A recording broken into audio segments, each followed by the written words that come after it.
கிருஷ்ணன் மற்றும் கோவர்தன மலையின் கதை. ஒரு காலத்தில் பிரஞ்சபோகி என்ற ஊரில் மக்கள் மகிழ்ச்சியாக வாழ்ந்தார்கள். பசுமை நிறைந்த நிலம், குளிர்ந்த காற்று, ஓடும் ஆறுகள் எல்லாமே அங்கு இருந்தன. அந்த ஊரில் மக்கள் கால்நடை வளர்ப்பதிலேயே மகிழ்ச்சியாக வாழ்ந்தார்கள். அவர்கள் கால்நடைகளை சுற்றியே வாழ்க்கை ஓடியது. மாடுகளின் பால், தயிர், நெய் இதையெல்லாம் விற்று அவர்கள் வாழ்ந்தார்கள். கால்நடைகள் நல்ல பசுமை துவைகளில் மேய வேண்டும் என்றால் மழை வேண்டுமே. அதற்காக ஊர் மக்கள் இந்திர பகவானை வழிபட்டார்கள். ஒவ்வொரு ஆண்டும் மக்கள் இந்திரனுக்காக பெரிய பூஜை செய்வார்கள். அவருக்கு விருப்பமான உணவுகளை சமைத்து பல பொருட்களை அர்ப்பணிப்பார்கள். அவர்களுக்கு ஒரு நம்பிக்கை இருந்தது. இந்திரனை மகிழ்வித்தால் அவர் மேகங்களை அனுப்பி மழை பெய்ய செய்வார். மழை வந்தால் மாடுகளுக்கு உணவு இருக்கும். அதனால் நமக்கு வாழ்க்கை சிறப்பாக இருக்கும்.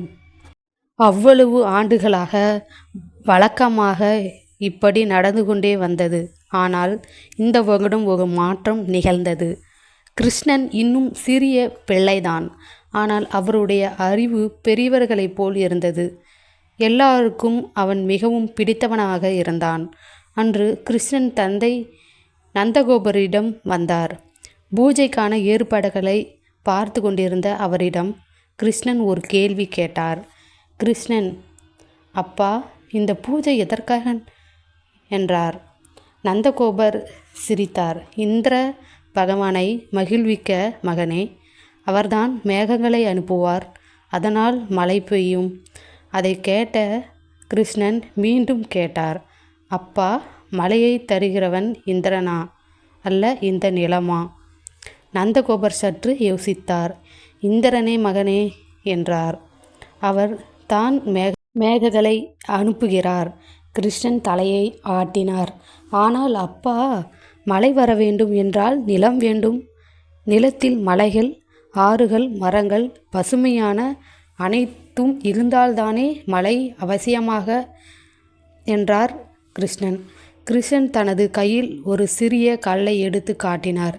இந்த நிலம், இந்த மலை, இந்த ஆறு இவையே நமக்கு உணவளிக்கின்றன. மழை பொய்யும்போது இந்த மலை நம்மை பாதுகாக்கும். அது நீரை சேமிக்கும், பசுமையை வளர்க்கும். இதைவிட பெரிய தெய்வம் வேறொன்று உண்டா அப்பா என்றார் கிருஷ்ணர். அனைவரும் ஒத்துக்கொண்டனர். கிருஷ்ணன் சொன்னது உண்மைதான்.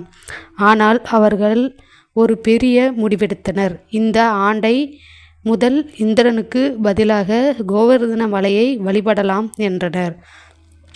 கிருஷ்ணனின் வார்த்தைகள் மக்கள் மனதை மாற்றிவிட்டன. இந்திரனுக்கு பதிலாக கோவர்தன மலையை வழிபடலாம் என்று அனைவரும் முடிவு செய்தனர்கள். அவர்கள் புதிய விதமான திருவிழாவை கொண்டாடத் தொடங்கினர். சிறந்த உணவுகளை தயாரித்தனர். பால் பாயாசம், தயிர், அடிசல், இனிப்பு, மோர், பல வகையான உணவுகள் இருந்தன. மாடுகளுக்கு மணியடைகள் அணிவித்தனர். மலைகள் அழகு சேர்த்தன. கோவர்தன மலையை சுற்றி பெரிய ஆராதனை செய்ய தொடங்கினர். மக்கள் மிகவும் மகிழ்ச்சியுடன் விழாவை கொண்டாடினார்கள். அவர்கள் உணவை கோவர்தன மலையிலேயே வைத்து மலையை ஒரு உயிரினமாக நினைத்து வழிபட்டார்கள். கிருஷ்ணன் மகிழ்ச்சியுடன் இதை கவனித்தார். ஆனால் எல்லாம் அமைதியாக இருக்கவில்லை. இந்திரன் கோபித்து விட்டார். சுவர்க்கத்தில் இருந்து இந்திர பகவான் இந்த நிலையத்தை பார்த்து மிகவும் கோபமடைந்தார். என்ன, இவர்கள் என்னை விட்டுவிட்டு கோவர்தன மலை புறக்கணிக்கிறார்களா? இந்திரன் மிகவும் கோபமடைந்து விட்டார். நான் இவர்கள் மதிப்பை அழிக்க வேண்டும் என்று முடிவெடுத்தனர். இவர்களுக்கு கருணை தேவையில்லை. நான் இங்கு மழை கொண்டு வந்து இவர்கள் ஊரை அழிக்க வேண்டும் என்றார் இந்திர பகவான். உடனே அவர் காற்றை வீசுமாறு மேகங்களை அழைக்க, மழையை கொட்ட, இடிமின்னல் உருவாக கட்டளையிட்டார். பிரஞ்சபோகியின் மேல் இருள் பரவியது. கருமேகங்கள் சூழ்ந்தன. சூரியன் மறைந்தான். காற்று வலுவாக வீசத் தொடங்கியது. மழை சில துளிகள் முதல் ஆரம்பித்தது. ஆனால் மழை பொழிவது தீவிரமடைந்த தொடங்கியது. மக்கள் அச்சத்தில் நடுங்கினர். கிருஷ்ணா, இந்திரன் மிகவும் கோபமடைந்து விட்டார். நான் என்ன செய்வது? கிருஷ்ணன் அமைதியாக நின்று ஒரு தீர்மானம் எடுத்தார். மழையை வேகமாக கொட்டியது. நிலம் வெள்ளத்தில் மூழ்கத் தொடங்கியது. மக்கள் கதறினார்கள். கால்நடைகளும் அச்சத்துடன் ஓடின. குழந்தைகள் கதறினார்கள். எங்கும் வெள்ளம் பரவியது. அந்த நேரத்தில் கிருஷ்ணன் ஒரு விஷயம் செய்தார். அவர்கள் கோவர்தன மலையை அருகில் சென்று அதை ஒரு விரலால் தூக்கினார். மலை எதிர்பாராத விதமாக மேலே தூக்கப்பட்டது. அவர்கள் மக்களிடம் கூறினார், வீணாக அஞ்சாதீர்கள். இந்த மலையின் கீழ் அனைவரும் வந்து காப்பாற்றிக் கொள்ளுங்கள் என்று கிருஷ்ணன் கூறினார். மக்கள் வியப்புடன் பார்த்தார்கள். கிருஷ்ணன் ஒரு சிறிய பிள்ளை. அவர் ஒரு பெரிய மலையை தூக்கிவிட்டார். அவர்கள் விரைந்து மலையின் கீழே ஓடினர். மாடுகள், ஆடுகள், குழந்தைகள், பெரியவர்கள் அனைவரும் மலையின் கீழ் பாதுகாப்பாக இருந்தனர். மழை 7 நாட்கள் தொடர்ந்து பெய்து கொண்டிருந்தது. இந்திரன் மேலும் மேலும் கோபமடைந்தார். இந்த மலை இப்போது என்னை கூட கேட்கவில்லை. இது மலையை தொட்டுவிட்டு முடியவில்லை. இந்திரனுக்கு புரிந்துவிட்டது, இவன் சாதாரண பிள்ளை இல்லை, இவன் தெய்வீக சக்தியுடையவன். மழை பெய்து கொண்டே இருந்தது. ஆனால் கிருஷ்ணன் மலையை ஒரே விரலால் தூக்கியபடியே 7 நாட்கள் அசையாமல் நின்றார். மக்கள் ஆச்சரியத்துடன் பார்த்தனர். இவன் யார்? 7 நாட்கள் கடந்தபின் இந்திரனுக்கு உண்மையான உணர்வு வந்தது.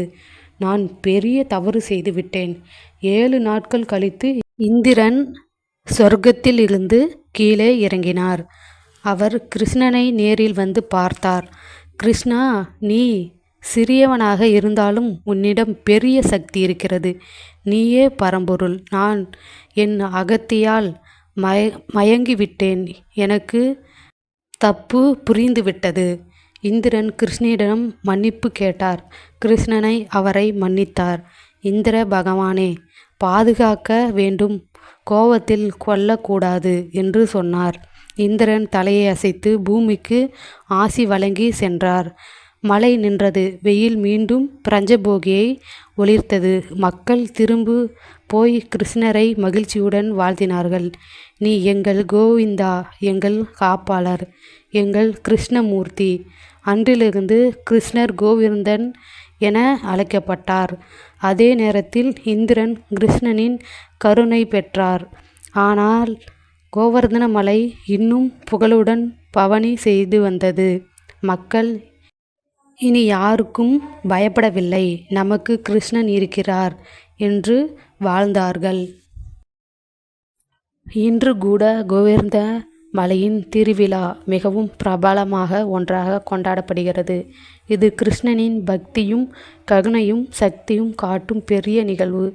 இவ்வாறு கிருஷ்ணன் கோவர்தன மலையை தூக்கி பக்தர்களை காப்பாற்றினார். Get started by download BuyMode mobile app. This video sponsored by BuyMode shopping app.